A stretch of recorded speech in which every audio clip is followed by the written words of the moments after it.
Good morning. Good evening to Professor Tsuchiya from Japan. And ladies and gentlemen, Mizutani is my name, Ambassador of Japan to the Republic of Austria. I would like to welcome you to today's online seminar, Cybersecurity in International Politics. We have chosen this topic in light of its actuality and high relevancy for all of us.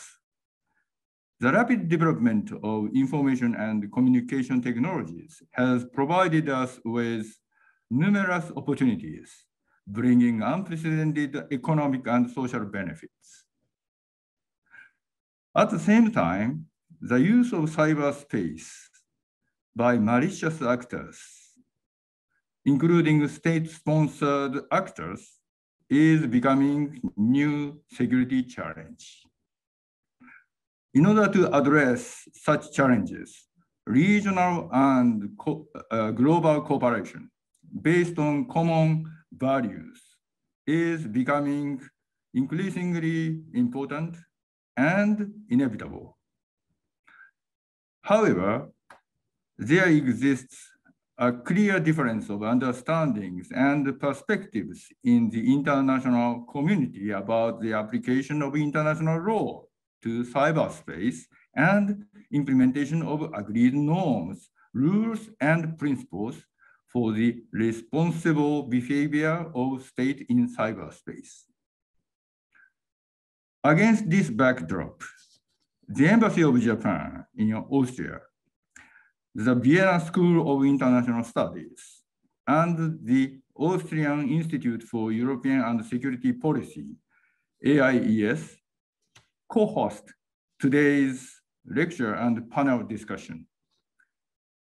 It is timely that the experts from Japan and Austria discuss this issue and share their knowledge and experience. Professor Dr. Tsuchiya, Dean and Professor of the Faculty of Policy Management at Keio University in Tokyo, will first explain the current situation regarding cybersecurity and international rules in the context of international politics. He will identify the challenges and also introduce Japan's cybersecurity policy.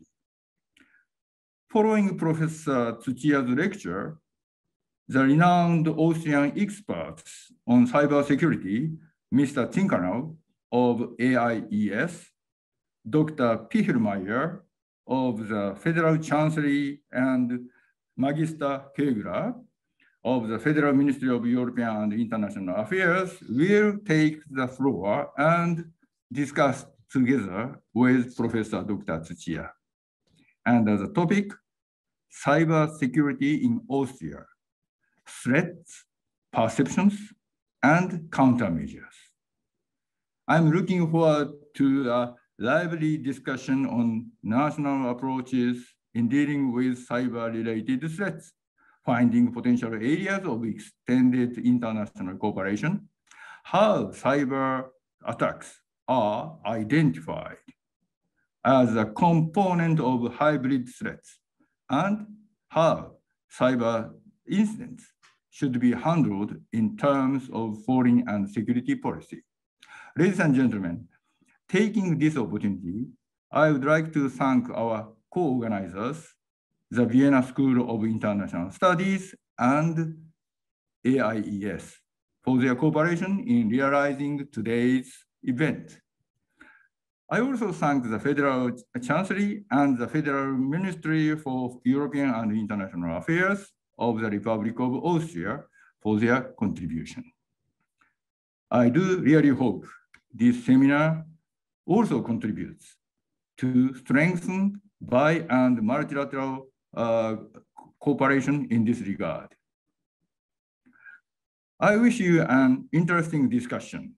Now, I'm very pleased to invite Professor Dr. Tsuchiya to the screen. Professor Tsuchiya, now screen is yours. Good morning aus Tokyo.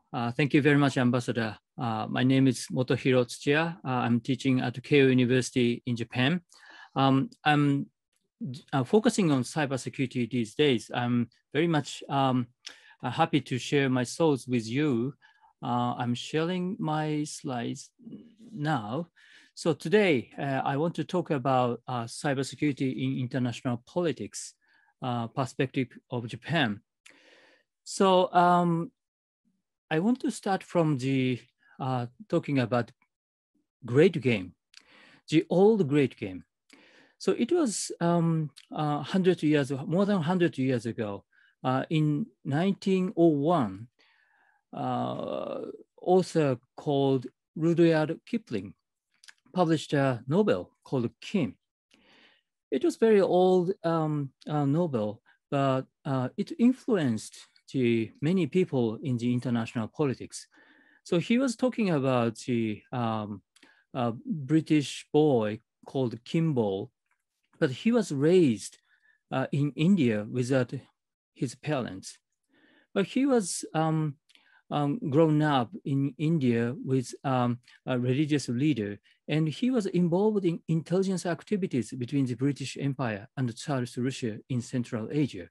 So now people forget about this novel, but people are still thinking about Kipling's way of international politics. So here is a map of the geopolitics. People talked about heartland. It's the central part of the Eurasian continent.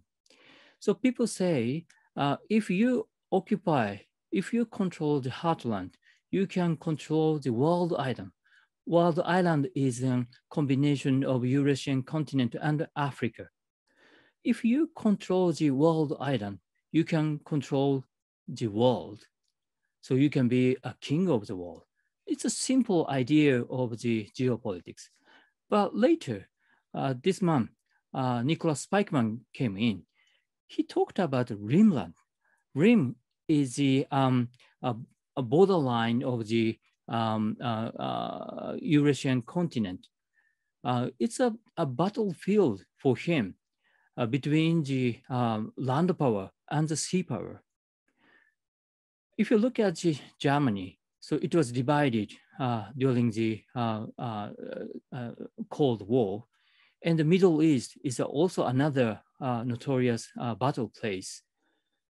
India, Pakistan, Vietnam, Taiwan, China, and the Korean Peninsula.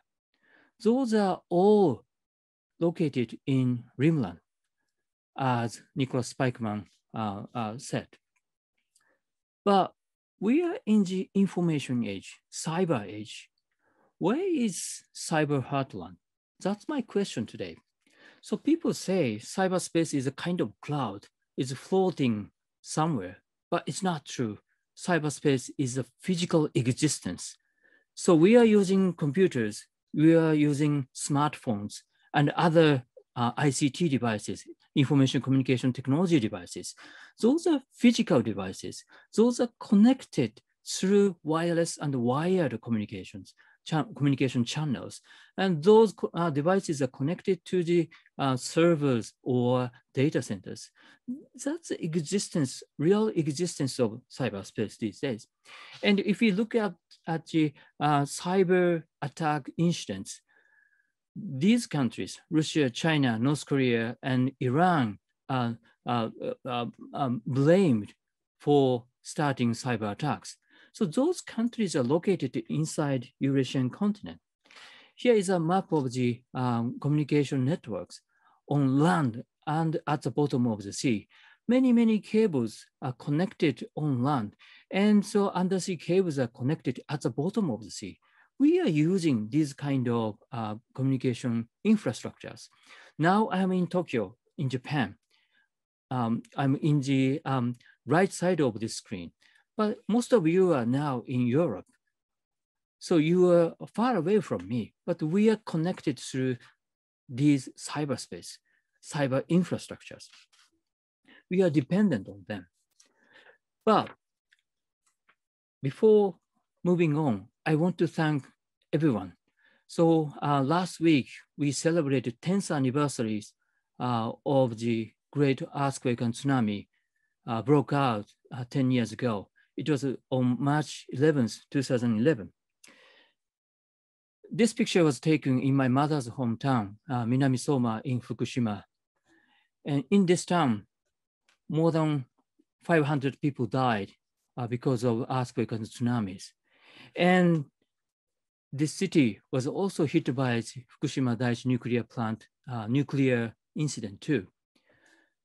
I want to thank Austrian people. So Austrian Philharmonic, for example, had held a charity concert right after the earthquake and tsunamis. And you came to us, you came to Japan last year too, during this COVID-19 pandemic to cheer us up. So we want to thank Austrian people and European people for many, many ways to help us, to support us. But 20 days later, after the earthquake and tsunamis, it was on March 31st, 2011, 10 years ago, we found that bad guys were also there. So on that day, government officials of Japan received email messages. Subject line said, radiation level yesterday. It was quite natural for the government officials to open up attachments of those email messages because we were worrying about Fukushima Daiichi nuclear plant. So those messages, those attachments included customized files. And someone stole a lot of government information from our servers by remote. 6 months after this, September 2011, we found that Mitsubishi Heavy Industry was hacked. Mitsubishi Heavy Industries is the largest military provider, military equipment provider. So it was a big shock for us. A lot of companies were targeted after this incident we found. And in May 2015, we found another big incident in Japan. Japan Pension Service was hacked. We lost more than 1.25 million pension records. So Japan is an aging society. Older people are controlling the politics. So they were very angry with this incident. Where's my pension records? Where's my pension money? But it was just leaking the information. It was not a big financial loss at all. But someone tried to steal information from us. Later investigation found that more than 1,000 organizations were under cyber attacks at the same time. We lost a lot of information from the government and the private sector too. Now we are seeing a lot of companies were targeted by someone inside Japan and outside Japan. So cyber attackers, cyber criminals are trying to steal information, or they might disrupt our systems from the outside. We are worrying about Tokyo 2020 now. So the Olympic Games and Paralympic Games were scheduled last year, but we couldn't do it due to the COVID-19. We postponed it to 1 year. So we are expecting those games this coming July. We are not sure yet because the pandemic is still dominating us all over the world. I hope we can have those games in Tokyo this coming July. We are ready actually. So we have stadiums already. We have a lot of infrastructures already, but we are still worrying about cyber attacks against Tokyo 2020, fake ticket, fake reservations, blackout of power, or maybe malfunction of the Olympic game systems. Many things might happen. I do not want to go into details of these things, but we are worrying about them. Of course, we are preparing against the cyber attacks. We are spending a lot of money for security of Tokyo 2020. including cybersecurity and physical security. What should we do? So what kind of measures we can adopt? January 2018, Prime Minister Abe made an announcement at the National Diet. National Diet is a parliament of the Japanese government. He said, we will revise the National Defense Program guidelines. So NDPG is a basic plan of our defense policy. And 2 months after this, he made another speech at the National Defense Academy. He said, for our defense, it is critical to have superiority in new domains such as cyberspace and space. It was a big policy change for us. What we are thinking is cross-domain warfare or multi-domain warfare. We have land, sea, air, but fourth operational domain is outer space. And fifth operational domain is cyberspace.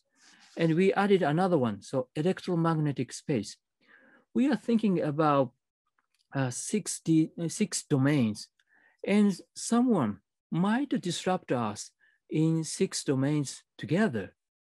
So that's we are worrying about. We have to prepare at the same time in 6 domains. What should we do? So the government organized a council to think about what to do. It was in August 2018. So Prime Minister Abe on the left side is making a speech. I hope you can recognize another person. I hope you have a good eyesight, but I'm worrying about this. So that's why I made another photo. This is me. So I was involved in the government council to think about cross-domain warfare, multi-domain warfare. Several months after this, a few months after this, December 2018, we published a new National Defense Program guidelines. It was called Multi-Domain Defense Force we have to develop. So we are thinking about 6 operational domains, and we have to strengthen our capabilities, especially in cyberspace and outer space. In the National Defense Program guidelines, we said, fundamentally strengthen cyber defense capability, including capability to disrupt during attack against Japan, opponents' use of cybers for the attack. What does it mean? It's a strange sentence for you, but our constitution, Japanese constitution says we never start a war again. So we should not launch any attacks against foreign country. So it's Article 9 says we have to stick to the defense-oriented policy. We do not start a war in cyberspace too. But if someone or any country starts attacking us in cyberspace, we can start a counter-strike. So it means disrupt opponents' use of cyberspace. Before this new defense program guidelines, we didn't think about it, but we made a first step to prepare for future attacks. It might not be enough, but we are thinking about it, what we can do in cyberspace. And another thing is intelligence activities. Self-defense force, we call it SDF, will leverage its capability in all domains to conduct wide area persistent intelligence, surveillance, and reconnaissance activities around Japan. We have to strengthen our capabilities in cyberspace too, and signal intelligence capabilities are needed to strengthen our cyber defense capabilities. So what we are thinking is international cooperation. United States, United Kingdom, of course, European countries, including Austria and Australia too. And we are trying to expand our cooperation with Asian countries, including ASEAN countries. We have now 16 bilateral cyber dialogues and more multi-cyber dialogues. We want to expand this kind of international cooperation. I mentioned a great game, the old great game, more than 100 years ago. But now we are facing cyber great game. So bad guys are in Eurasian continent. We have to make another alliance for cyber great game. So we now tend to talk about Quad. Quad is 4 countries' new framework for security: Japan, United States, India, and Australia. So these 4 countries, 4 governments made summit meetings a few days ago, and we are trying to strengthen our cooperation. Of course, we want to have you, European Union too, and European countries too. We want to have a better alliance for new cyber domain security. At first, we talked about the Eurasian continent. Bad guys are here, so we have to contain those possible enemies. I do not say those countries, people in those countries are all bad guys, but some people in those countries are thinking bad things, and they are launching cyber operations, cyber crimes against us. We have to stop them. Where is cyber heartland? I talked about the physical side of cybersecurity. Now we have to think about data centers, because our financial assets are digitized these days. Now we do not use coins. We do not use paper money anymore. Our money is digitized, and they are stored digitally in data centers. Now now United States and China are competing each other. They are trying to decoupling, they are seeking decoupling policies. Data centers might be separated in United States and China. So where we should store our money, that's a future policy we have to think about. So where are our monies? Those monies are located, stored in data centers. We have to strengthen our defense of data centers. And second, cyber heartland is our brain, our thinking, our ideas, our cognitive space. For example, 2016 and 2020 US presidential elections were manipulated or intervened by foreign actors. They are trying to disrupt our way of thinking. They are trying to influence our way of thinking. That's another aspect of cybersecurity these days. In 1993, many years ago, John Akira and David Ronfeld of Rand Corporation in the United States wrote a paper called Cyber War is Coming. Still, this paper is very attractive and stimulating. They were talking about 2 wars.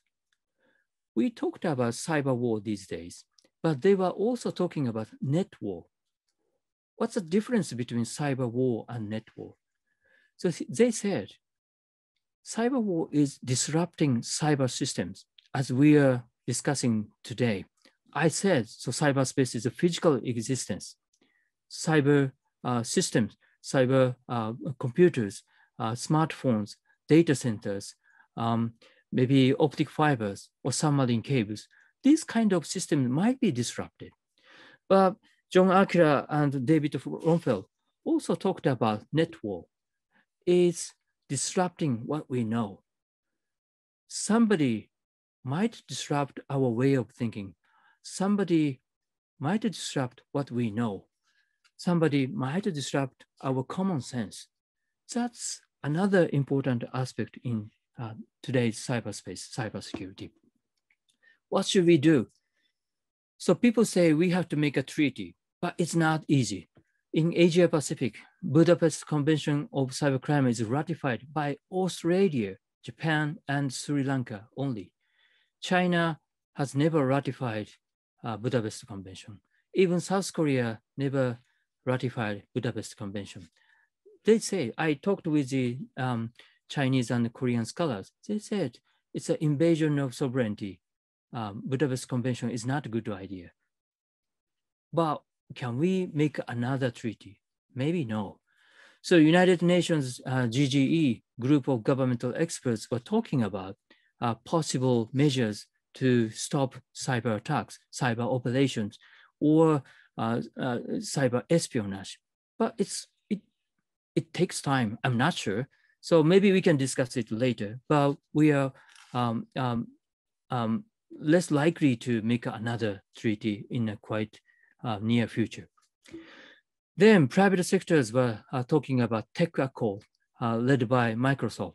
They were making a kind of private alliance for better cybersecurity in private sectors. So here is a list of signatories. Many private sectors all over the world are making a coalition. Microsoft, HP, Cisco, and other companies, including Japanese companies. So they were sharing information. So they were trying to make the cyberspace safer. So we are doing another thing. The Global Commission on the Stability of Cyberspace. I hope you know GCSC, because this GCSC is led by an Austrian scholar, Alex, I forgot his name. I'm calling him Alex, so I forgot his family name. So he is the key person of this GCSC commission. So we published a final report 2 years ago, Advancing Cybersecurity, Cyber Stability. So English version is available, and I will add a Japanese version quite soon. So the draft of translation is already available. I will add a Japanese version too, but we are trying to make many languages available for our final report. And in the final report, I remember his name. So Alex Klimberg. Alex is a key person of the GCSC. And we published 8 proposed norms for better cybersecurity, cyber stability.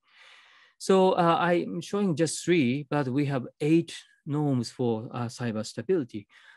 We cannot make a new treaty quite soon, but we can make these kind of norms first. Norms are not necessarily be ratified. We can maybe agree on them, and we can build something above these norms, and we can make the cyberspace better or safer place. So what we are thinking about in the future, so Japan is talking about society 5.0. Society 1.0 is the hunting and gathering society. But we moved on to the society 2.0. It's agricultural society. Then we moved on to the industrial society. It was called 3.0. Now we are in the information society. It is society 4.0.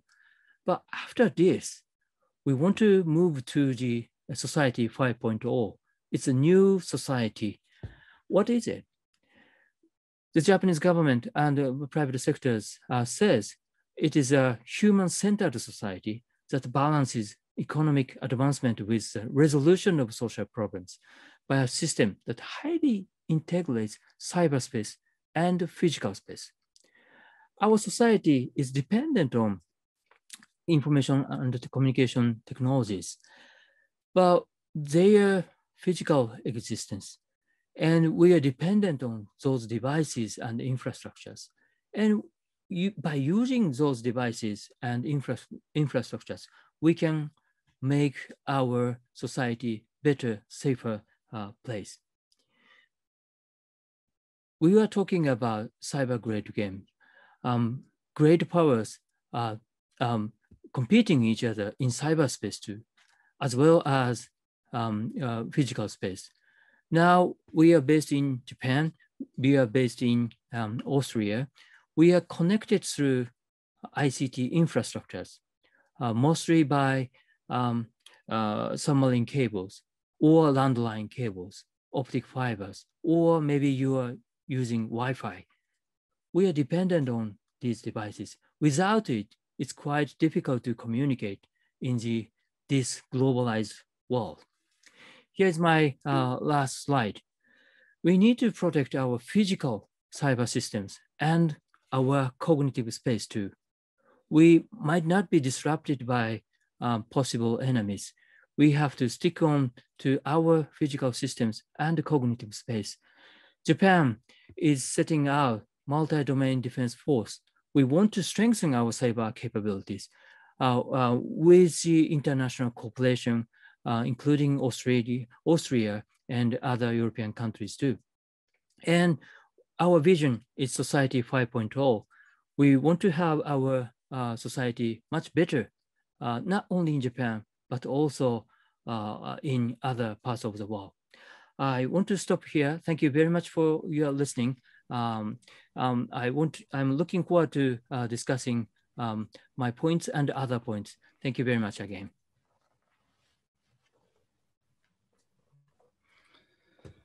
Thank you very much, Professor Tsuchiya, for your really profound presentation. Arigato gozaimasu. Thank you for the excellent insights into cybersecurity from an international and from a Japanese perspective, for setting the scene for the upcoming panel discussion on cybersecurity in Austria, threats, perceptions, and countermeasures, which I am really honored to welcome our three distinguished speakers and also say hello to the audience that is watching online from Austria, from Japan, and probably also from other countries. My name is Michael Zinkanell. I'm honored to moderate today's panel discussion. I'm the Deputy Director of the Austrian Institute for European and Security Policy. We're happy to be a co-organizer of this event. The AIES is one of the leading think tanks in Austria focusing on researching and analyzing European foreign security and defense policy. And my research areas focus especially on political security and cybersecurity, hybrid threats, disinformation campaigns. And we're here today because we have seen that hybrid threats and cyber attacks especially have grown in importance over the last couple of months in particular, but over the last couple of years. We have seen an increase on attacks on individuals, on enterprises, but also on governmental institutions. And not only the number of attacks is increasing, but also the intensity, the severity of the attacks. The fact that the lines between state and non-state actors, threat actors in cyberspace are continuing to blur even further, and that harmful attacks do occur below the threshold of war and conflict has opened various challenges for policymakers and the security community. At the same time, as Professor Tsuchiya has also mentioned, the dependency on different types of interconnected systems, on information and communication technology has grown in the past couple of years, has grown also due to the fact that we're dependent on these systems. They represent the backbone of our political and economic systems today. This dependency has become even more obvious during the COVID-19 pandemic, a time where we have turned our homes into offices, and also a time where hybrid threats, cyber attacks, disinformation campaigns have reached new unprecedented levels. So therefore, the timing for today's event and the discussion couldn't be more accurate, couldn't be better. The topic is of very crucial importance to Austria, to Japan, but also to the European Union and to the international security community. At the AIES, we're focusing exactly on those issues, and we're closely cooperating with various Austrian stakeholders and ministries, which is why I'm very honored and pleased to introduce two distinguished representatives from Austrian ministries today who are dealing with cybersecurity on a governmental level in Austria. Magister Elisabeth Kögler is working at the Austrian Ministry of European and International Affairs, where she is the Deputy Director of the Department of Security Affairs, focusing on military, civilian, and hybrid threats. And she's also the coordinator of Cyberdiplomacy. Welcome.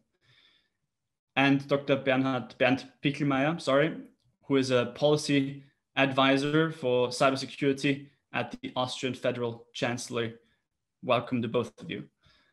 I'm also honored that Professor Dr. Tsuchiya is also joining this session and also joining the discussion as the Dean and Professor of the Faculty of Policy Management at Keio University and a very well-respected cybersecurity expert advisor to the Japanese government. Thank you for staying with us and for discussing these topics that you have already mentioned further. Before we start, I would also like to thank the organizers, especially first and foremost the Japanese embassy here in Austria, Ambassador Mizutani, and the Secretary, Mr. Nishida, for initiating and organizing and coordinating today's event. And of course, also the Vienna School of International Studies and Ambassador Briggs, who is also giving some closing remarks for hosting and streaming the discussion today. For the next hour, we will discuss cybersecurity from different perspectives, especially focusing on Austria, elaborating on the threats and perceptions.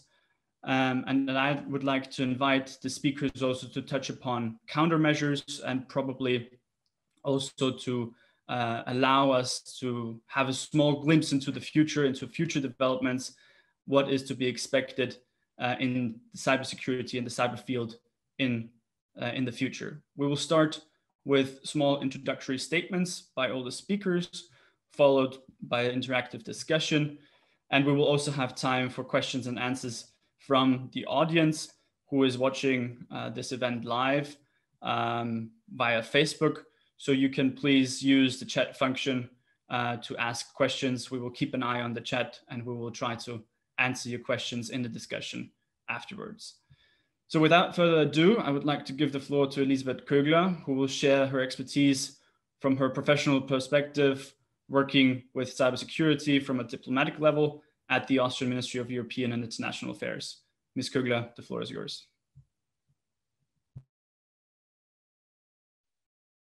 Thank you very much, Mr. Zinkanell, and with many thanks to the Diplomatic Academy. I see Ambassador Briggs has joined in. Good morning, Ambassador, and to the Japanese Embassy for organizing this event, and to Professor Tsuchiya for his very thought-provoking and exciting introductory lecture.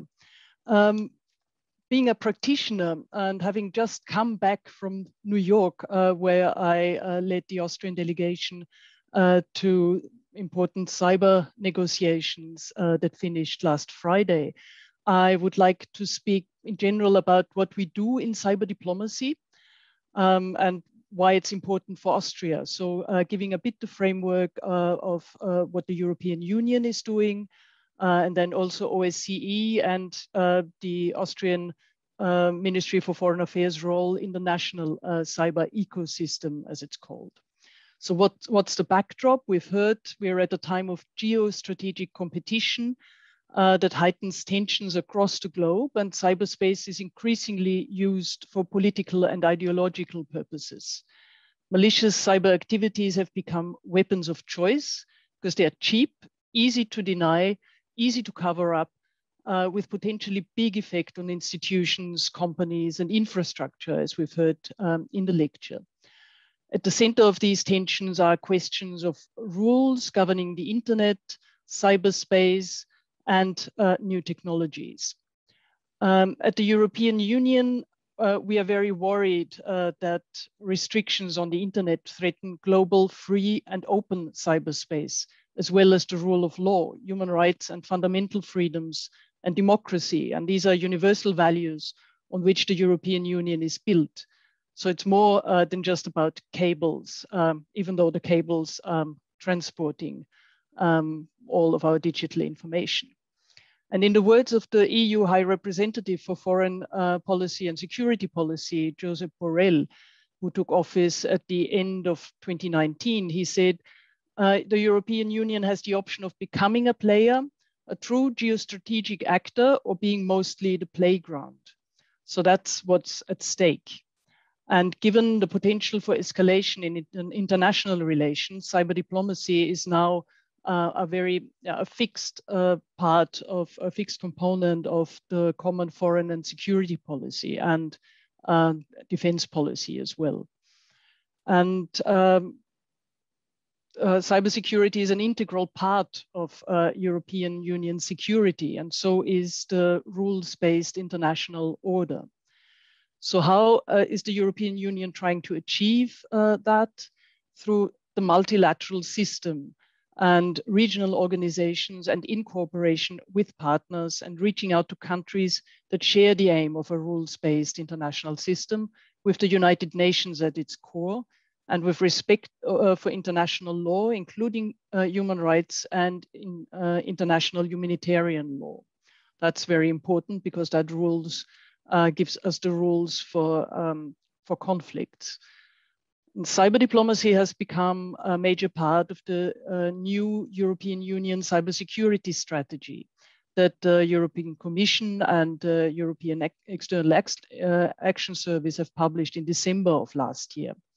And the member states are now contributing our priorities to that strategy at the end of March in the form of council conclusions. So we are setting out a work plan on how to go ahead in the coming years. So how are we organized at European Union level? We've got a dedicated working group for cybersecurity that's now almost meeting weekly, and it's horizontal in nature. So it's interior, telecom, but also foreign policy. And cyber diplomacy has become more prominent since 2017.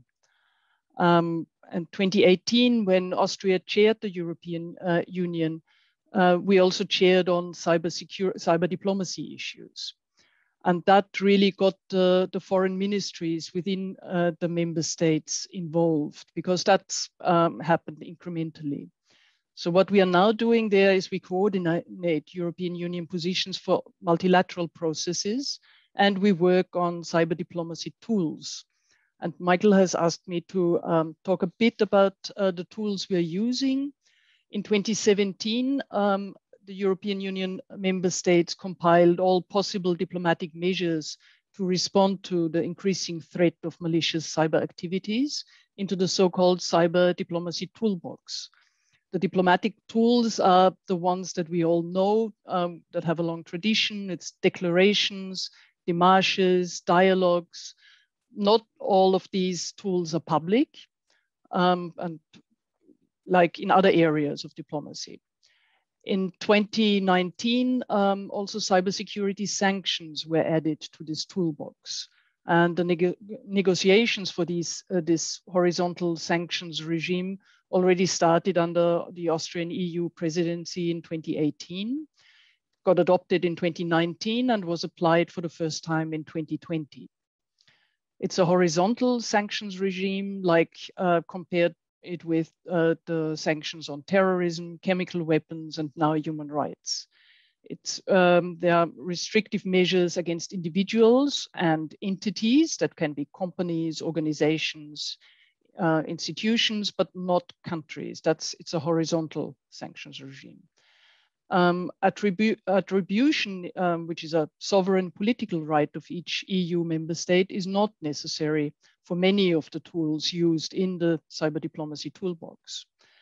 But the toolbox is not just reactive and restrictive, but also cooperative. And I think that's also what Professor Tsuchiya has mentioned and concluded in his talk, is that's very important to engage in partnerships with other countries. So we've got plenty of cybersecurity dialogues, China, Japan, US, India, Brazil, Korea, Republic of Korea, and increased outreach to other countries as well, because it's important to go beyond traditional partners in this context. Moving on to cyber diplomacy at the UN level, as I said at the beginning, I'm just back from New York negotiations in the open-ended working group on the developments in the field of ICTs in the context of international security. That's the official title. And for the first time, all 193 UN member states have stated unequivocally that international law applies in cyberspace. It might seem logical or for you, but it is indeed a big step. as Professor Tsuchiya has mentioned, since 2003, smaller UN governmental expert groups have already worked on cybersecurity. And they've published reports in 2010, 2013, and 15 that were endorsed by the General Assembly, the UN General Assembly, and that form the basis on which the wider UN membership has now worked. So apart from international law, other topics in the report that we have adopted on Friday are new and emerging threats, the voluntary norms, rules, and principles of responsible state behavior. Confidence building measures are very important, and also very important is capacity building. And these were all parts of the report. And there's also a very good momentum behind an initiative of 50+ countries on a program of action to focus on implementation of all of this acquis and on capacity building. And that program of action should be on the model of the small arms and light weapons UN process going forward. But there is also a new open-ended working group that has been introduced in the General Assembly this autumn. Maybe it's not enough time to focus on what the achievements of last week's negotiations are. Maybe we can do that in the next round. The main focus for Austria, in any case, was international law. We would have been happier if we could have had more specific references to international humanitarian law and human rights in the final report. International law is there. Another focus was the protection of infrastructure, and especially medical infrastructure, because as COVID-19 has shown, these institutions, hospitals, have been the victims of cyber attacks. Another focus for Austria are confidence building measures, and here the role of regional organizations with the OSCE pioneering confidence building measures here in Vienna since 2015-16. And also capacity building on international law is an Austrian focus. And staying in Austria and staying in the UN, I would move over to cybercrime, because the UNODC, the UN Office on Drugs and Crime here in Vienna, is responsible for cybercrime in the United Nations. There's an intergovernmental expert group on cybercrime that focuses on law enforcement, investigations, electronic evidence, criminal justice, and prevention. We hope that this forum can be continued in Vienna for practitioners to discuss the real issues on the ground. Because what's also going on at the same time are preparations for setting up a negotiation process for a UN cybercrime convention. And we are making the case, as Austria, for the negotiations for the convention to be held in Vienna, because it's the seat of UNODC. It's also the seat of the Vienna spirit of compromise that we are very proud of. And just like other international conventions, UNTOC, UNCAC, fighting corruption and organized crime, have been negotiated in Vienna. And there's a lot of expertise in the UNODC and also among delegations in Vienna on cybercrime. And last but not least, I've mentioned the OSCE's pioneering work on 16 cyber confidence building measures. And we are now working on operationalization of these measures in an informal working group on cybersecurity. And we've just joined in the initiative by the Hungarian chair, Adopt a CBM. And we are adoptive parents together with Belgium and Estonia for public-private partnerships in cybersecurity, which is very important. And on cyber diplomacy in Austria, how do we feed back into the system, or to say it's absolutely necessary that we are anchored in the national cybersecurity ecosystem. at a strategic level and in policy formulation, because otherwise it would be impossible to project out and to see what the priorities are. It's very important to have this constant exchange with the technical experts as well, and contribute to the regular threat assessments that are made. For the national level, the contribution that we are making is giving the foreign policy expertise that provides the necessary geopolitical background to the technical level observation. And it all feeds into an all of government effort for cybersecurity in Austria and worldwide, because in cyberspace there are no borders, and we have to cooperate within the systems, but also in the multilateral systems worldwide. And here I'm joining Professor Tsuchiya's final words as well, that we have to work together to safeguard the cybersecurity that we've got. And standing still is not an option, so we have to reach out going forward. Thank you. Thank you very much, Elisabeth Kögler, for this very informative insight, for putting things a little bit more into perspective, not only from the Austrian point of view, but also taking an international point of view, focusing on the UN level, mentioning the OSCE and the role of the OSCE here, also here in Vienna. And for that very inspiring last words when it comes to cooperation, when it comes to the whole of government approach, and also especially when it comes to not standing still when tackling, when addressing cybersecurity. This very hybrid, very fluid field certainly also needs more hybrid, more fluid countermeasures. So I believe a constant evaluation and development of the situation, the development of new countermeasures is very important for Austria, for the European Union on an international level. When we talk about national approaches, I would like to hand over the floor to Dr. Bernd Pichlmayer, who is working with cybersecurity as a policy advisor directly at the Austrian Chancellery. Mr. Pichlmayer, the floor is yours. Thank you very much. Thank you, Michael. Thank you for the invitation, and thank you for the organization of this event, especially to the Embassy of Japan and the Vienna School of International Studies, together with the Austrian Institute of European and Security Policy. And I am not saying it only because you have to say that as an introduction line. I say it because I mean it, because taking up on what Professor Tsuchiya said before, it's the first step into the right direction, and the right direction means raising awareness, bringing people together, and discussing the topic of cybersecurity with a broader audience.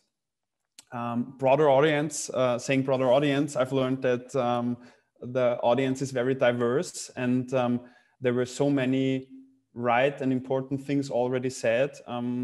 Before I go into my observations on a national level or on national levels, what can countries do, what are countries currently doing, I would like to go one step back and take up on what Professor Tsuchiya said before, and try to explain a bit the bigger picture that I see from my perspective. One of the main problems our societies are facing, that for a very long time we've seen digitization and digitalization. We've only seen the bright and fancy side of it. We're all working with apps and using Uber and all the other companies that are making our life so much easier. But especially since the pandemic, but not only since then, this development is more and more outrun by the challenging aspects of digitalization. No one mentioned so much in the past. The challenging aspects are the vulnerability of these digital systems, namely cyber attacks, and as a consequence, data leaks. So the more we integrate digital solutions into our lives, the more dependent we become on them, and the more important and relevant the issue of cybersecurity becomes. Just to give you some numbers, by 2025, the forecast of the number of connected devices worldwide is 25 billion devices, and a quarter of these devices will be used in the European Union. Because we were talking about COVID earlier, 40% of EU workers switched to telework at the beginning of 2020. So there was cyber war mentioned, cybercrime mentioned. The one side that I see that is important when we talk about cybersecurity is the increasing importance of cybersecurity in the private field, because the more we go digital, the more we have to think of the threats that go along with going digital. And that's not only true for digital products, it is also very important for the entire issue of data protection. Because if you want to have your data protected, what you need is a secure digital infrastructure. So one of the biggest requirements to fulfill the GDPR is to have safe and secure IT systems. And the other side that I see, the other aspect was already mentioned, is the means of cyber to be used in conflicts. The umbrella term is hybrid threats, and one of the tools that can be used by fighting a hybrid threat is the tool of cyber.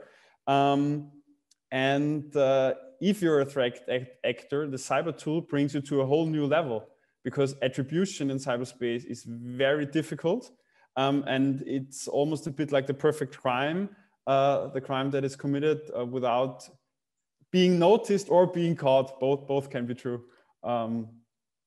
So having said that, it's no surprise that cybersecurity, or on the other side, cybercrime, became very attractive, not only for criminals, also for state actors. How attractive? In the Washington Post has published a report where the estimate on the damage that is caused by cybercrime in the year 2020 is nearly $1 trillion US, 1,000 billion US dollars. To give you to try a comparison, in 2018, the damage caused by worldwide drug trafficking was only 600 billion US dollars. And that amount, depending on who you ask, the amount of damage caused by cybercrime grows dramatically, doubles almost every year. So the field is exploding, and there is no stop in sight. So coming back to the topic of today's event, the perspective of Japan and Austria, what can countries do to manage and overcome these developments? A very difficult question, but I will give it a try. Because what I've noticed in the past, when I was working in the Federal Chancellery, I'm working in the office of the Federal Chancellery as an advisor to strategic cybersecurity. The challenges in most of the Western democracies are the same. And I would like to start with the biggest challenge, and that is the interdisciplinary nature of the topic, the cross-sectoral nature of the topic. Our constitution, the same way other constitutions were drafted, they were not drafted for covering cross-sectoral issues and topics. So it starts with that in a typical Western democracy, you have 4 to 5 ministries that are responsible for cyber. First of all, because as Elisabeth is also with me today at the event, it's the Ministry of Foreign Affairs who is covering cyber diplomacy. They are the first saying, okay, everything that goes out and in the country, not as data, but with regard to the relations, belongs to us, and that's perfectly fine. Then you have the Ministry of Interior. They say to securing everything that's within the borders of the country, that belongs to us. Then you have the Ministry of Defense. They say, once we have a war, we are responsible, and we need our own resources, by the way. And in some countries, you have an own ministry of digitalization that covers the soft aspects, which also would like to have a stake. And it totally makes sense. We had cooperation mentioned so many times, public-private partnerships, talking to the private sector is of utmost importance because cooperation is the key, but I will talk about that a bit later on. So you have, first of all, that many ministries that would all like to have a say when it comes to cyber. Means every country needs to lay out a set of rules how these ministries work together. It's not easy, but it's necessary. Who plays which role in that entire topic? Second, and it's connected to the first point, it's easier for defense-driven countries, easier than it is, for example, for Austria, the awareness for security. In military-driven countries or in countries that feel themselves or see themselves in danger, the awareness for cybersecurity, for security in general and for cybersecurity is higher. And you always have that natural conflict between the Ministry of Interior and the Ministry of Defense. Both would like to be responsible and both need their own resources, which leads, I've also seen it in many countries, to the creation of expensive double structures. It's a big problem because, third point, experts in that field have two things in common. They're very hard to find and they're very expensive. And not only that, countries and public service is in competition to the free market because the experts that we need as nations, they are also demanded by Google, by Apple, by the tech giants, and they are in the position to pay by way more salary than public services. That's also a big problem that I see in many countries, and difficult to find an answer because once you try to break out the salary scheme that is given by the public service, other areas and fields say, yeah, but we also have our requirements, we also have our demands, and we're also in competition to the free market. The fourth observation that I've made is that it's more or less, cybersecurity is more or less a big change process, a change management process. You need to change the awareness of a civil society, the same way they know that when you have a red light on the street, you do not cross the street. It must be the same when you receive certain emails, when you get dragged into certain schemes, then you have to develop a reaction, a natural reaction that something dangerous might happen and better do not click on that link. And we have to have that change management process established in all the societies in Europe. Problem, it's very difficult to trigger that change process without a major incident. We had that major incident at the beginning of 2020 when our Ministry of Foreign Affairs was attacked. They responded very professionally, and it was the first time, at least in my impression, where suddenly that topic was discussed on the captain's table, and in a broader discussion throughout the ministries, throughout the communities, we asked ourselves in Austria, what can we do in the future that something like that, if not does not happen anymore, doesn't happen that easily in the future, because you never have 100% security in cyberspace. You can only try your best to close all your windows and doors of your cyber house. Yeah, so these 5 similarities I've seen in many countries so far, and we are facing the same challenges in Austria. It's thanks to colleagues like Elisabeth, which are trying to work with me on that topic, to other colleagues at the Federal Chancellery who passionately work in that field, passionately work in the European forums and trying to establishing standards, establishing cooperation. And Professor, because you mentioned it at the beginning, I think cooperation is the key in that field. And I still see countries that are reluctant to share information because the exclusiveness of information in the past century was a value. I think the value in the 21st century in our digital age will be that information sharing is the value, because only the sharing of information, the patterns of attacks makes us all safer in cyberspace. What is the solution for us as Austria? I'm very happy with the initiatives that are happening on the European level. The NIS directive, the first NIS directive, was very helpful for us in Austria to make a first step to build something up, coordination structures when it comes to a cyber attack. We were very lucky that we already had that law effective when the attack on the Ministry of Foreign Affairs happened, because we had a clear set of rules. Who is responsible for doing what at what time?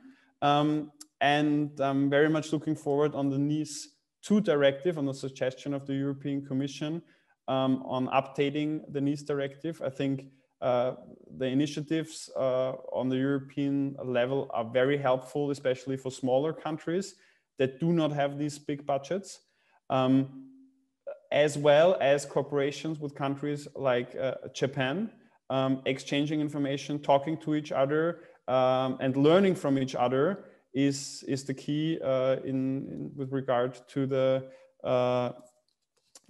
cyber heartland, as you mentioned it at the very beginning. Thank you for the entertaining presentation. It was really interesting. Yeah, I think that's a good step forward, and I'm happy to discuss with you later on your thoughts on that. Pichlmayer, thank you very much for your introductory statement, for this insight that you shared with us, for focusing on the importance of the bigger picture, on data protection, and also on the challenge of attribution. If you allow me a small side note, you mentioned the amount of damage done in cyber attacks and the skyrocketing amount of damages. Whilst these damages in terms of numbers is increasing rapidly, the amount of the costs behind cyber attacks is going down. So if I remember correctly, it was a research by ProPublica that mentioned that the cost of cyber attacks just a couple of years ago was in the tens, if not in the hundreds of thousands of dollars. And now it's a fragment of those. So the cost, yeah, please. And if I may add another figure, and the growth of the cybersecurity industry is only 10% a year. Yeah.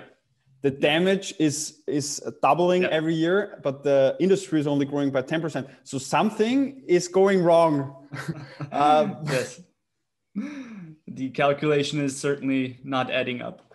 So thank you for these remarks and for also presenting these facts and figures. I think it's very important always to have some fundamental knowledge also on the numbers, on facts and figures. Let's hand over to Professor Tsuchiya.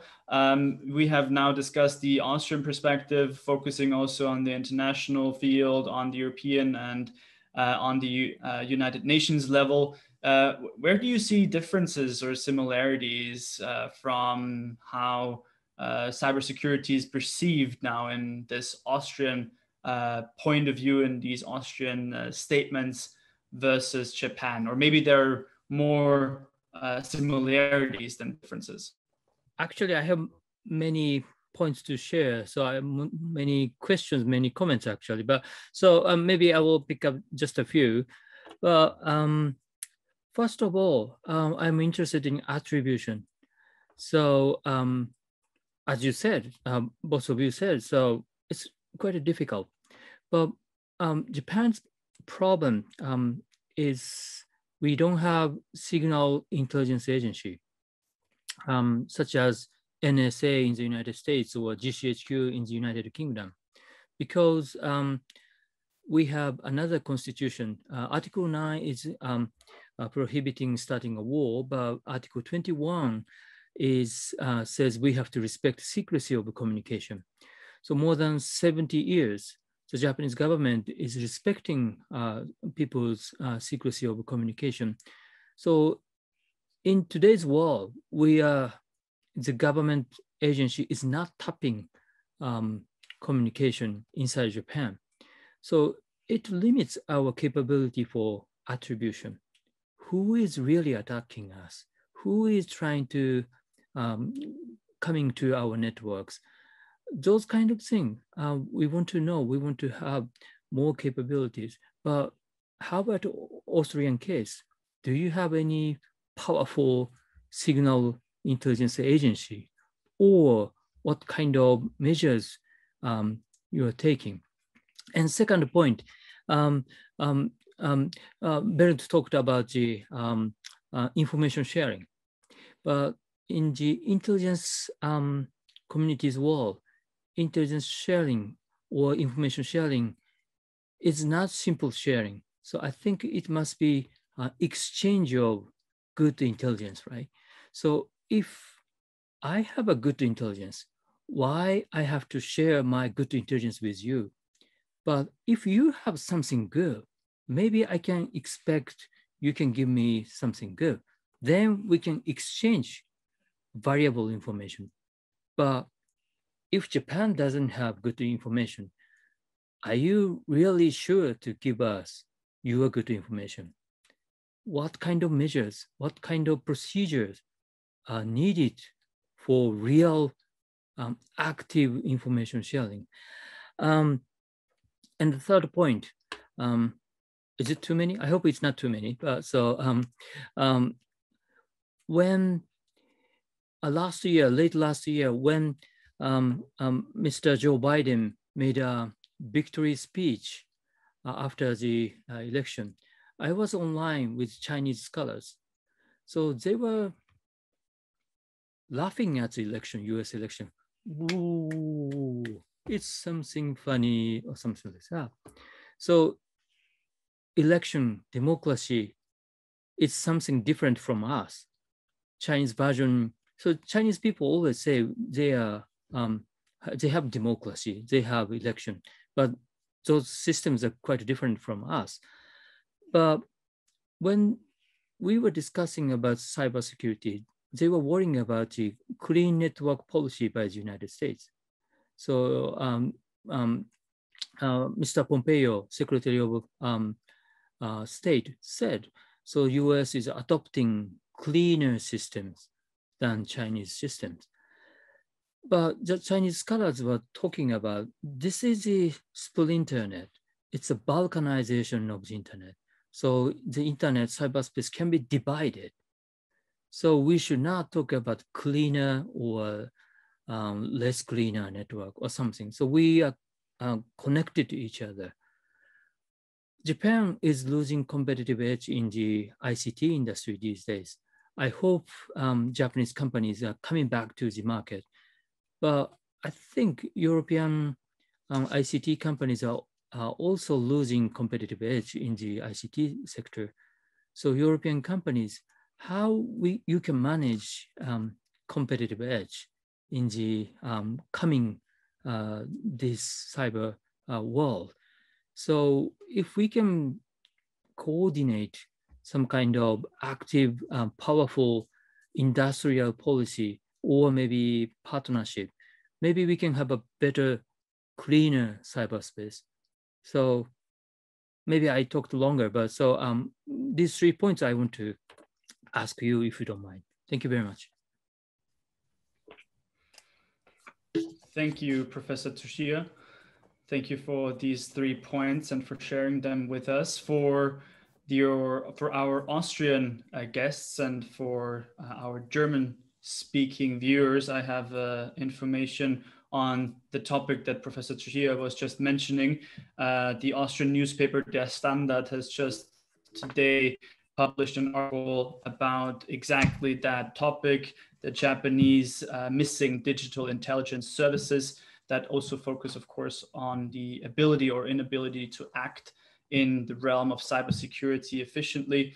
So I can recommend that article that also mentions the restricted measures due to the Japanese constitution to build up more competences here. The article also quotes Professor Tsuchiya and his remarks. When it comes to the other 2 points of attribution, of information sharing, of these different values, and also the systemic rivalry, as the European Union has called it, towards China, which in my opinion can also be a very important aspect when we talk about cybersecurity, cyber attacks. Elisabeth, Bernd, would you like to comment on these topics, on these questions that were asked? Elisabeth, would you like to go first? Okay, I could give it a try. Maybe starting with attribution. This is a very tricky issue, and it's part of our EU cyber diplomacy toolbox. But we've somehow taken a step back and focused more on the measures that can be implemented without attributing directly. Because as you've said in your statements before, attribution is very tricky, and cyber lends itself to hide your tracks and use proxies and really do things under a certain threshold and under a level without getting the blame, but maybe sometimes also enjoying a reputation. That's part of the game as well. So attribution is very tricky, and we will have more discussions within the European Union on that. But basically, it's a sovereign political right of each and every EU member state. So it is recognizing that it is a political decision. And as you've mentioned before, it's all about information sharing, intelligence sharing. And if you yourself are attacked, your institution, then you have the data. But if another institution gets attacked, sharing the data also means that you are sharing your sources on how you gather the information. And that may be just too much to share, because then all your defenses are open as well. So I don't know whether attribution isn't a bit overrated. Of course, it's important. And of course, you can always, you have indications or strong indications that a threat emanates from a particular country or actor. And then you can undertake measures, confidence building measures. If you've got good evidence, you can undertake restrictive measures that are sanctions. So much on attribution, but there are also, as you've said, the private sector is undertaking initiatives in Geneva in trying to find out who's done certain attacks, because for the private sector, that is a big issue. And they are not satisfied with states not getting on with it and having a system to prevent these attacks. On intelligence, I think I leave that to Bernd Pichlmayer, how it's organized in Austria, because it's just been reorganized. On the systemic rivalry that you described, Professor Tsuchiya, that is definitely a huge factor. And the Clean Network Initiative was definitely going into, as the Chinese scholars described it, a balkanization of the cyber space and also the internet. And that's balkanization and fragmentation of the internet is a big concern that the European Union also has.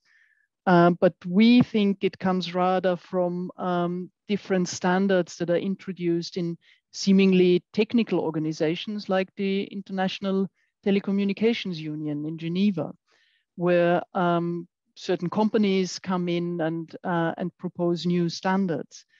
And that is something that the EU in the new EU cybersecurity strategy is addressing, that we really have to have an eye on that, because by not normally looking there, foreign ministries, we are really missing some geopolitical changes that are introduced without anyone noticing, because the technical experts who've seen these changes over the past 10 years or so may not have the geopolitical background that is necessary to understand the intentions of certain countries.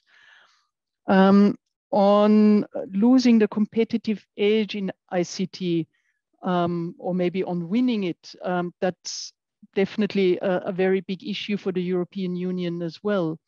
And in multiple papers and cybersecurity strategy as well, the issue of having flagship projects financed by the European Commission, by the new financing tools in the European Union budget, that is very important. And it's because from Europe, there's a lot of basic research coming out. And when you look at the Austrian case, we are famous for our quantum technology expertise in our universities, and especially in the Austrian Institute of Technology. And but it's all about putting this knowledge into practice, in the development, into technology that we can use for cybersecurity. And there's an EU flagship project on quantum. Now the word escapes me. Cryptography? On cryptography, of course. Thanks for jumping in. That is key and will be key over the next years. So we are very much supporting in Austria, but also on the European Union level, the Austrian Institute of Technology that is leading a leading force on the EU level on quantum encryption. And that's important for cybersecurity in the medium term, because with the coming of quantum computing, all our encryption models will be useless.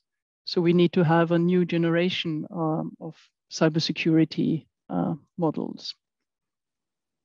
Thank you. Thank you very much. I think that was a very important last aspect that you've mentioned, also looking towards future challenges, introducing also the issues and the challenges regarding quantum technology, quantum communications, and quantum encryption as a new field that we definitely have to look into as well when it comes to cybersecurity. Bernd Pichlmayer, would you like to comment on the aspects, questions that have been pointed out previously as well? Maybe coming back to the question with regard to signal intelligence, I think one of the highest values we have in digital society, one of the highest human rights, is data protection.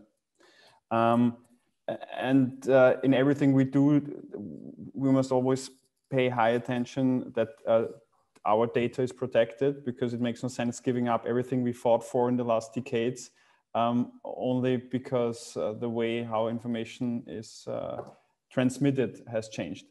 But on the other side, we are facing a threat also for democracy when we're dealing with fake news, when we are dealing with other developments where we do not know where the attacks do come from.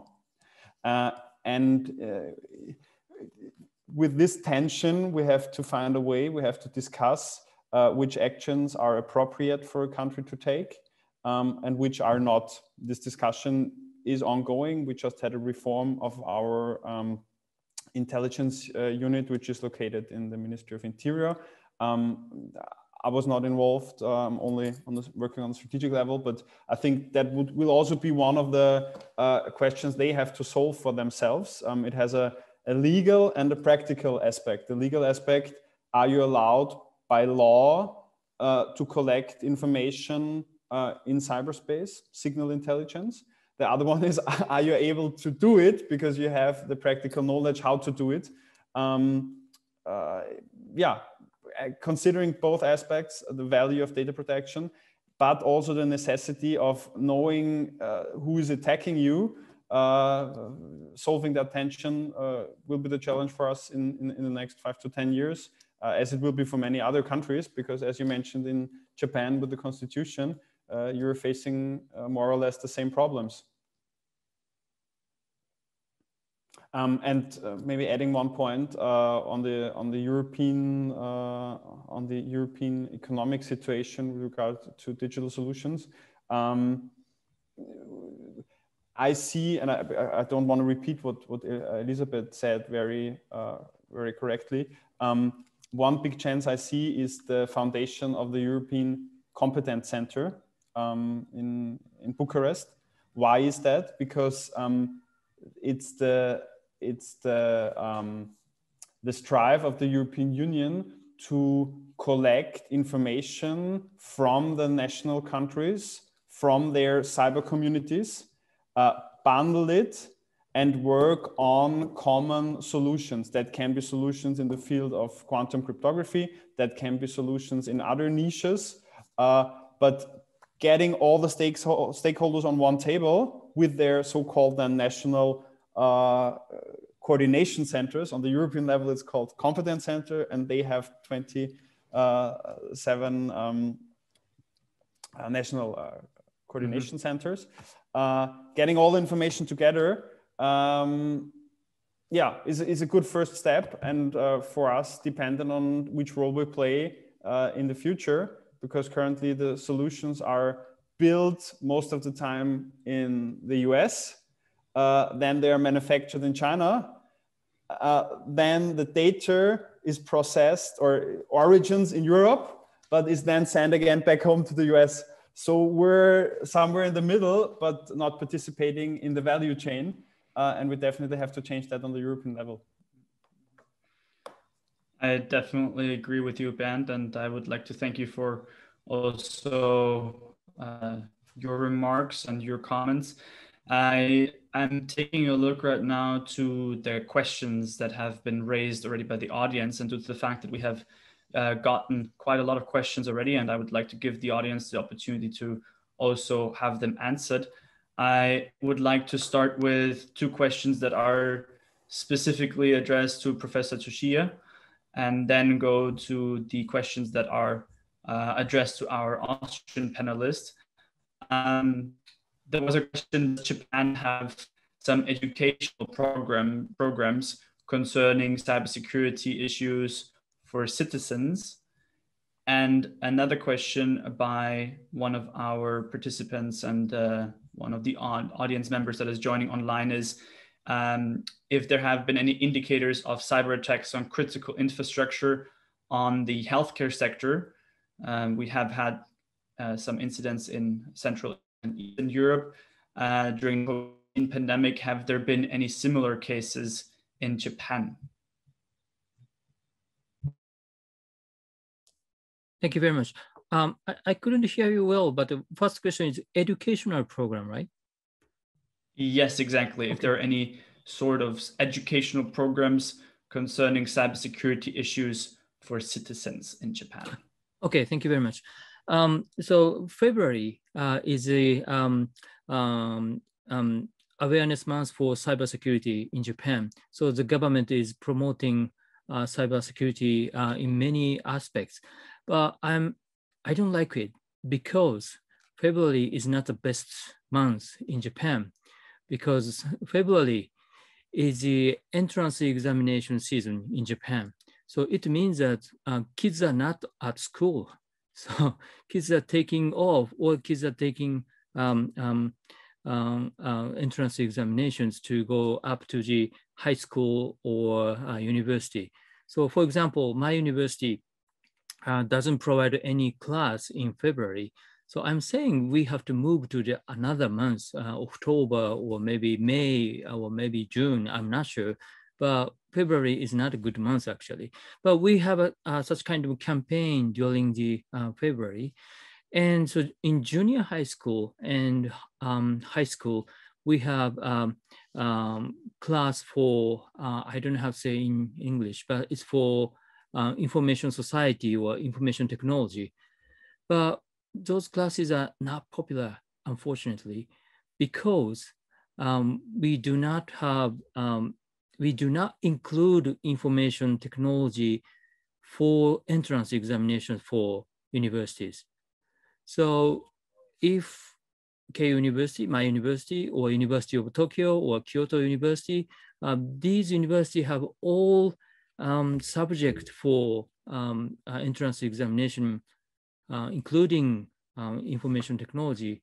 Students will study a lot every day at high school, junior high school, but we don't have such system. So we want to expand our entrance examinations subjects to include information technology, but not yet. People say in Japan, Keio University must do more. Yeah, we are doing a lot. But as you know, university students are too late. Maybe lower, high school, junior high school. Younger kids are more important in this area. So we want to expand, we want to have raise our educational program in junior high school, I think. And second question, health sector was targeted in Japan too. So we have some medical companies, pharma companies trying to develop vaccines. We are not have commercialized any vaccines in Japan yet. We are still importing Pfizer or other vaccines from Europe, but we are developing our own vaccines. So we are targeted by many possible enemies or private sector competitors. And another aspect is data. Bernd talked about data security. People's personal medical data is very expensive, high value target. So we are worrying about it. So we try to protect those data, but hospitals and medical services are not perfect in cybersecurity. We have to strengthen preparedness. It's still ongoing project, I think.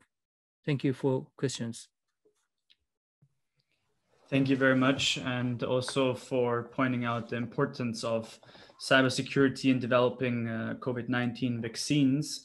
I have just joined the expert workshop last week, where one of the panelists also mentioned exactly that aspect, how during the entire development of COVID-19 vaccines, different sorts of cyber attacks can occur when it comes to espionage and theft of intellectual property, when it comes to attacking the supply chains and especially the cooling systems of vaccines, but also when it comes to another type of hybrid threat, which is disinformation and the spread of fake news and disinformation in a more structural and in a very systematic manner to spread seeds of distrust in will to get that vaccination. So I believe that was also another topic of hybrid threats. Probably it would go into another direction, but disinformation is also very much linked to cyber attacks on a structural level, on a level of attacks. Let me please go into the questions, at least 2 or 3 of the questions that were asked, in particular to our Austrian panelists, Elisabeth Kögler and Bernd Pichlmayer. The question concerning Austria is how does Austria get along with cybersecurity as a neutral country? On the one hand, it's effective in cooperation and in combating cyber attacks. On the other, so what is the Austrian position being a neutral country in tackling cyber attacks? And how might the Austrian neutrality contribute to that? Another question that I would like to pose is, where do you see Austria's role or Austria's position in cybersecurity within the next 5 to 10 years? So if we take that into consideration, how can the role of Austria be enhanced and improved in that way?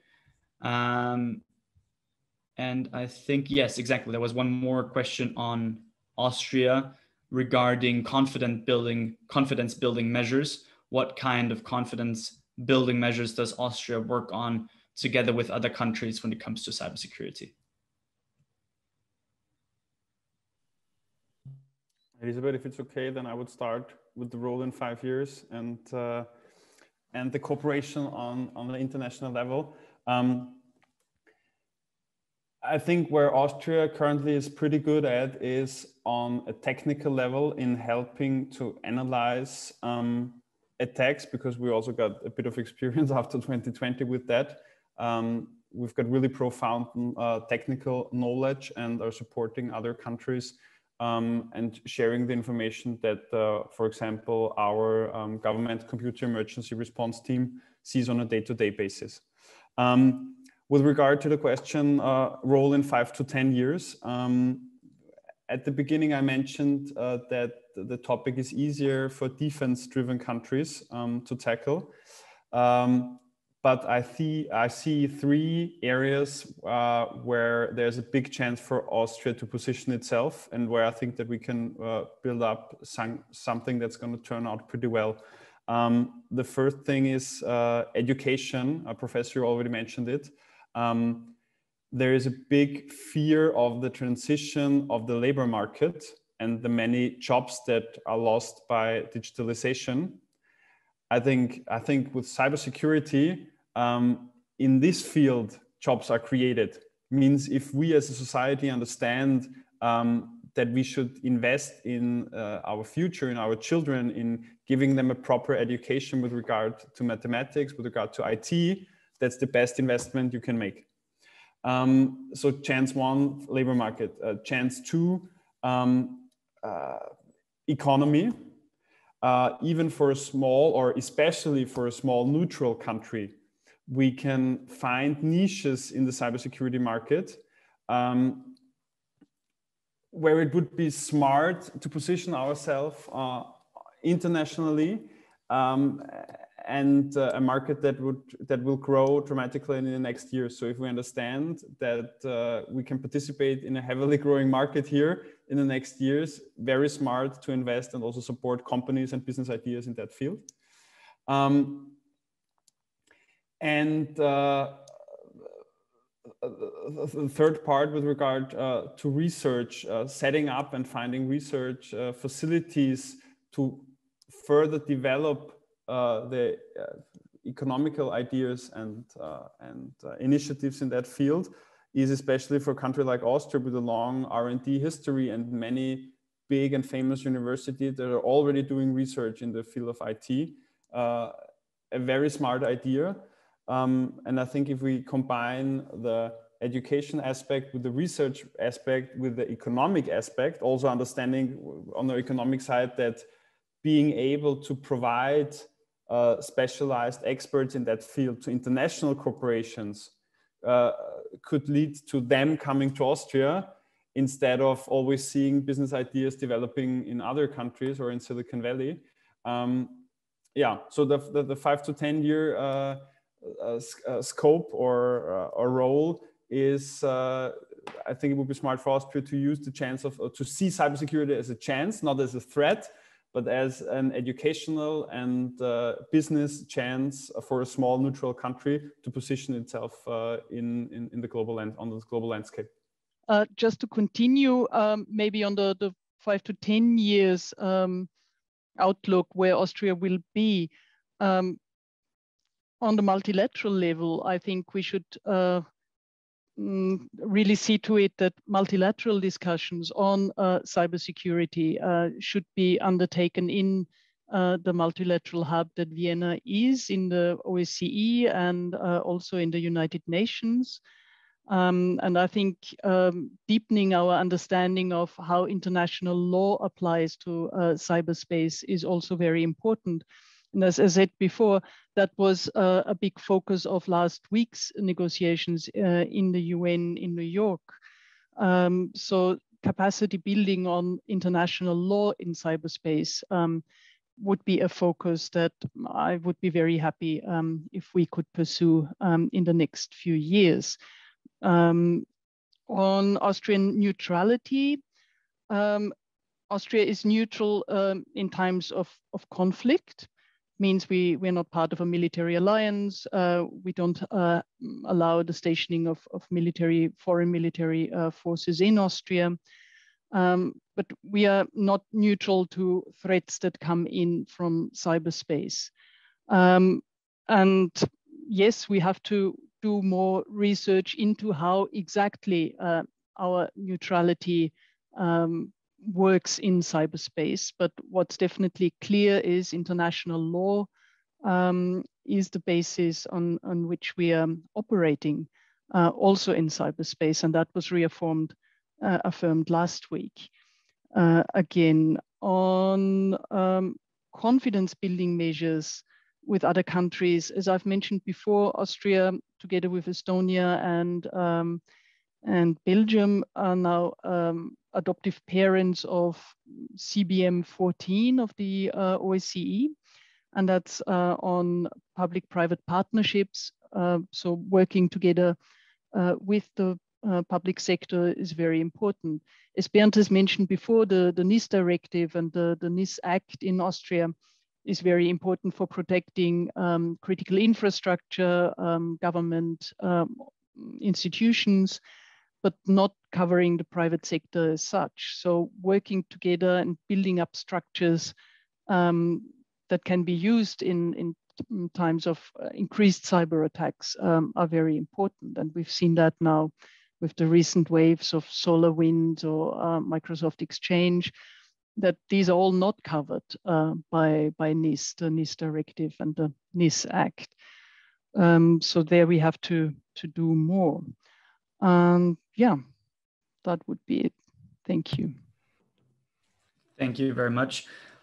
Probably let's also hear from Professor Tsuchiya on exactly similar topics, but from the Japanese point of view, when it comes to confidence building measures with other countries, when it comes to the position that Japan could have within the next 5 to 10 years when it comes to cybersecurity, probably also in terms of being a partner, closer partner to Austria, to the European Union, also in these very important fields that are relevant to the Austrian, to the European, to the Japanese security.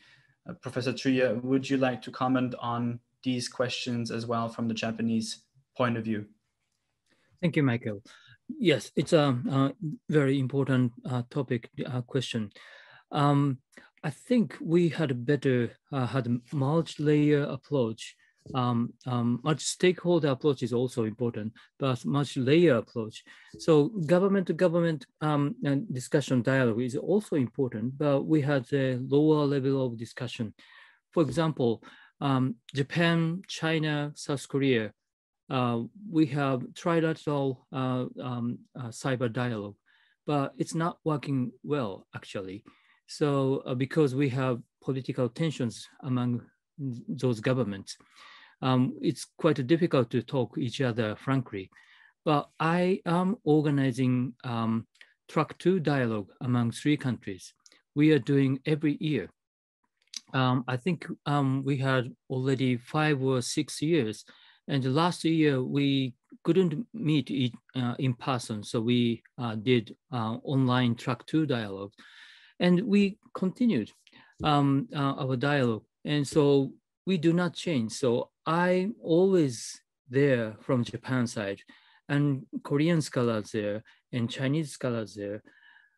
We know each other many years, and we understand better than government dialogue. So in the government, people come and go in the Japanese foreign ministry. But here we are always sticking together, and sometimes we argue. So sometimes we fight in conversations, and we make harsh questions. And sometimes I get angry, so they get angry. But we have a frank dialogue. And that's a good contacting point if something happens among the three countries. So even government level track 1 dialogue doesn't go well, but even so, we can have a better dialogue in the track 2 dialogue or track 1.5 dialogue. And I'm organizing such kind of dialogue with EU scholars too, European scholars too. 2 years ago, European scholars came to my university, and we had a big dialogue, track 2 dialogue and track 1.5 dialogue. So you're government diplomat, so I'm private sector, so that's why I'm saying, so I respect your work. So government to government talk is very, very important, necessary, but we have to have other layers for discussion. May I add one anecdote? So many years ago, we had a DDoS attack from China. So at that time, the Japanese government didn't have a good channel to talk to the Chinese side. But our JP Coordination Center made a phone call to Chinese CERT. So they are technology guys, so they can understand each other. So a Japanese guy said, hey, we are getting DDoS attacks from this IP address in China. Could you stop it? Okay, we can stop it. It stopped. Government to government conversation, sometimes difficult, but geeks, technologies can talk to each other. That should be easier sometimes. So we had better have many channels, many layers for conversation. That's my response. Thank you. Thank you very much. I believe we have time for 2 short questions regarding the UN level. And I would like to ask you also to prepare then your very short final remarks before you also closing remarks. The questions that were raised by the audience are the UN norms of responsible state behavior in cyberspace, and if that could also be one part of confident building measures between Austria and Japan.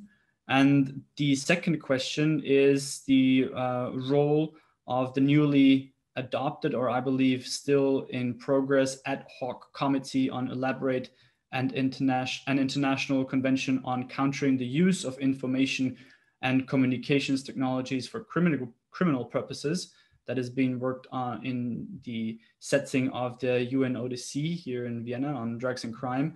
So if you can also mention the role and what that new ad hoc committee could have as a position, as a new role in the international community and international environment, and prepare some final remarks, that would be wonderful. Thank you so much. So the UN norms are part of the international legal package framework that we've just reaffirmed last week in New York. And of course, they are the basis of all our dialogues, and they can certainly form part of a Japan-Austria cyber dialogue if it's going forward. And that would definitely be important norms. The norms are soft law and can be elaborated. And Professor Tsuchiya has mentioned the GFCE that he's been engaged in, and they've proposed more norms.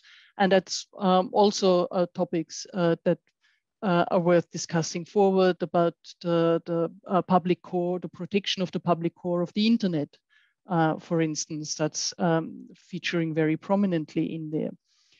on the ad hoc committee preparing UN cybercrime convention negotiations.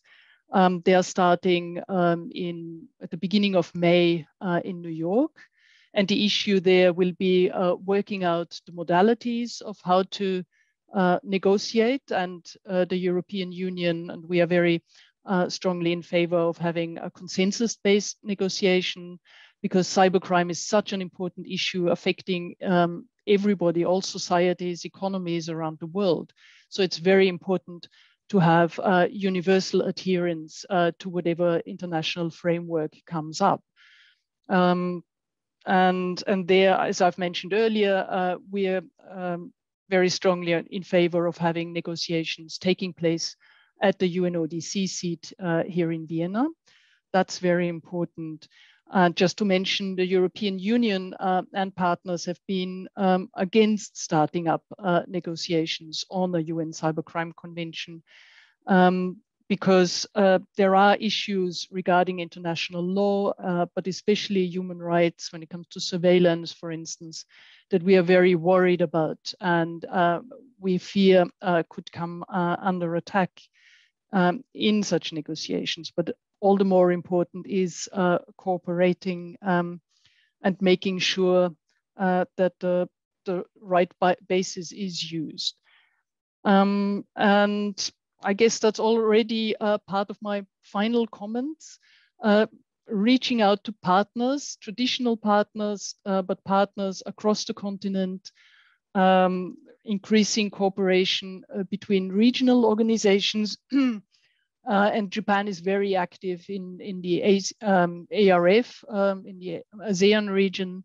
And I think cooperation between ASEAN and the ARF and OSCE would be very important. And otherwise, yeah, multilateralism, multilateralism, multilateralism.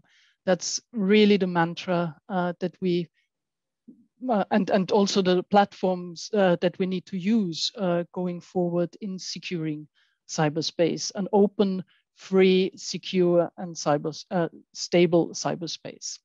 Thank you. Thank you very much, Elisabeth.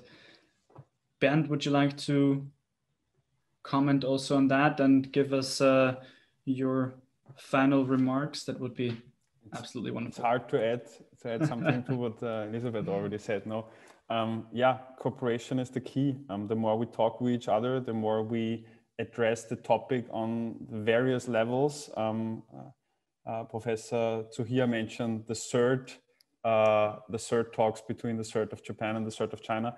My experience is the same on a technical level. It's by far easier sometimes to talk than on a political. Cooperation and also the invitation to Japan, if we can be of any help with regard to technical questions, I can talk to our government computer emergency response team to reach out to yours if they're not already in contact. And I hope that we can do this event next year as well, because it was very interesting, very fruitful. And I would be glad to see all of you next year again, maybe in real life then and no longer online. Thank you. I can only second what you have now said, Bernd, the appreciation and looking forward to probably meet in person soon, not to have these events fully online, certainly would already be very appreciated. Professor Dr. Tsuchiya, would you like to give us your final remarks as well? Thank you. Thank you very much. Only one city I have visited in Austria is Salzburg. I joined a seminar there, but I have never been to Vienna. So I really want to go next year after the pandemic. But we are now dependent on telework, telemedicine, tele-education, and probably tele-entertainment too. People are talking about a new normal, but the new normal has become a normal these days. So we are dependent on ICT infrastructures. But I'm afraid that the ICT infrastructure is very vulnerable and fragile. So we are dependent on such systems. How to maintain for our better life is our common goal between Austria and Japan. So I hope we can work together and we can exchange our views, exchange our ideas, policies, or findings for better cyberspace. Thank you very much for inviting me to this event. So I'm really enjoyed the discussion with you all. Thank you very much. ありがとうございます。Arigato gozaimasu. Thank you so much. Thank you for these more positive words to work towards more cooperation also between Austria and Japan. Certainly that would be most appreciated. I see Ambassador Briggs, the director of the Vienna School for International Studies, has just joined us as well. Ambassador Briggs, I would like you to give us also your perspective and your final remarks, what you have probably taken from your side as the director of the Vienna School for International Studies as the most important points to reflect upon, to digest in the next couple of minutes. Thank you so much. Good day from my side. It's closing remarks, so my main task is to say thank you and to try to answer the question whether this is a useful dialogue or not. The most easy thing is to thank you all, the speakers, Professor Tsuchiya, but also the Embassy of Japan, and certainly also the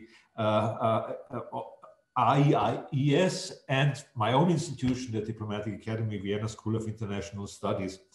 The usefulness of the dialogue I could feel from the interactions between the speakers and from the questions from the internet. So there's no actually question about that. But the issue then is, are we on the same page? And I think between Japan and Austria, there are two different pages sometimes. And that is very natural because we have different roles to fulfill as countries.